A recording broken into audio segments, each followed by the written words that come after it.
Near Protocol. Quem quer começar falando o que é, primeiro, rapidinho, a Near Protocol? E se a gente gosta ou não, né, da Near Protocol aqui? O Casta quer. Cara, vamos lá. Near Protocol é como se fosse a Ethereum feita do zero, com tudo que a Ethereum aprendeu desde o dia zero até o dia de hoje. Perfeito. Especialmente uma parte de shardings muito tecnicamente bem implementada por um time bem competente e bem capitalizado.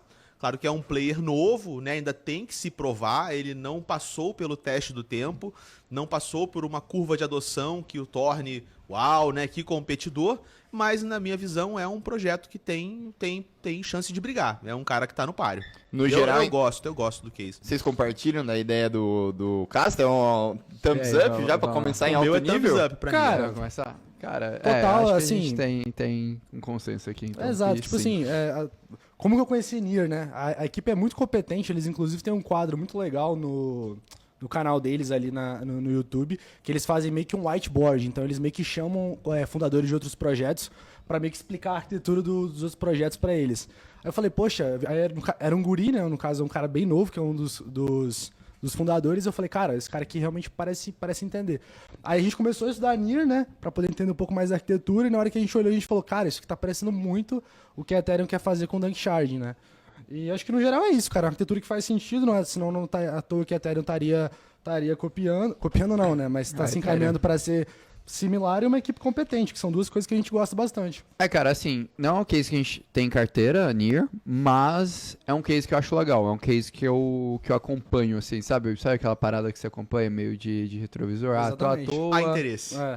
Tô à toa. interesse. tudo Tem algo mais. ali, tem algo ali. Sai alguma notícia, mas aqui... Você coloca ela tipo numa hot list, assim? É, tipo uma hot list, eu acho que ela tá dentro de uma hot list, assim, se eu tivesse uma estratégia mais arriscada, de tokens menores, provavelmente entraria numa estratégia de tokens menores, assim, vai. Se eu tivesse comportamento mais de um venture capital, cara, eu vou investir em muitas coisas, tipo, sem sombra de dúvidas, plataformas de contratos inteligentes alternativas é uma coisa que interessa a gente tá muito aprofundado e se posicionando muito em infraestrutura, layer 1, layer 0, e layer 2, né, e eu acho que a Near tá nesse bolo. Qual que é o meu grande problema? É que esse cara ele ainda não conseguiu achar alguma aplicação fit, né? Conectar com o desenvolvedor. Apesar dele ser muito bem capitalizado, Venture Capital chama muita atenção dele. Me lembra muito a Polkadot no início da história.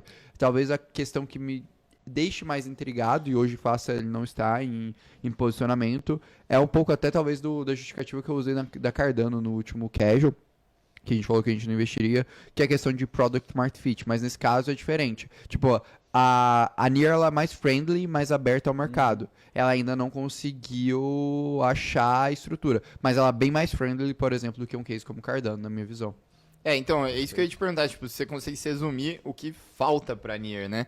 Eu acho que a gente podia, beleza, ela é thumbs up, mas não tá em carteira. O que falta pra Near? Cara, eu quero ver alguma coisa ali dentro que mostre que existe inovação dentro daquele ecossistema, alguma coisa diferente, assim. Isso eu acho que é o mal de praticamente todo o ecossistema hoje no mercado de cripto. É muito difícil você ver uma coisa que ela consiga encontrar nas particularidades daquela aplicação de infraestrutura um diferencial, entendeu? A gente viu isso em alguns poucos cases da Solana, que eu acho que é um exemplo, até por isso que é uma contratese, a boa parte do nosso portfólio, que está caminhando para outra estrutura de fragmentação. A gente viu isso em Polkadot e a gente vê isso muito claramente em Ethereum. Talvez a gente não veja isso em outros lugares. Tipo, eu vou pegar um exemplo, Binance Smart Chain. Apesar de ter capilaridade, cara, se você pegar qualquer review de código, Binance Smart Chain, os códigos são os piores. Por quê? Porque eles são extremamente copiados de outras chains, no caso da chain da Ethereum. E assim, cara, a gente normalmente criticou, né, pelo menos na última live, alguns outros protocolos, né, que eram semelhantes na Ethereum, né, aqueles, entre aspas, Ethereum Killers, né, acho que um que foi dedo pra baixo, né, dislike foi Avalanche, né. Eu queria que você trouxesse, assim, Cássio, se você consegue comparar as duas, se o que eu tô pensando faz sentido, e por que a gente gosta de Near e, por exemplo, não gosta de Avalanche? Nesse caso, eu diria que Near versus Avalanche. Vamos lá. As duas têm uma solução de Layer 1 própria, né? A Near tem sua Layer 1, a Near tem uma camada de compatibilidade com Ethereum, que é a Aurora. A Avalanche também tem uma camada de compatibilidade, que é a C-Chain, que suporta contratos inteligentes em Solidity. E as duas têm uma solução de escalabilidade multi-chain, que seria a Octopus Network, né, da Near, e as subnets da Avalanche. Então existem realmente muitas similaridades entre o case. Eu acho que pelo menos a Near está buscando um diferencial muito significativo na parte de escalabilidade, que é o uso dos shardings.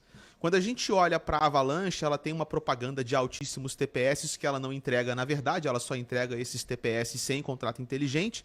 Então eu acho que da perspectiva técnica, a Near tem vantagem, a Near tem um diferencial mais interessante, mas a Avalanche está há mais tempo no mercado e a Avalanche é muito boa de marketing. Então a Avalanche captura muito hype porque ela sabe se comunicar bem com o mercado. Legal. Mas se eu tivesse que apostar em uma no longo prazo, eu hoje apostaria na Near versus a Avalanche.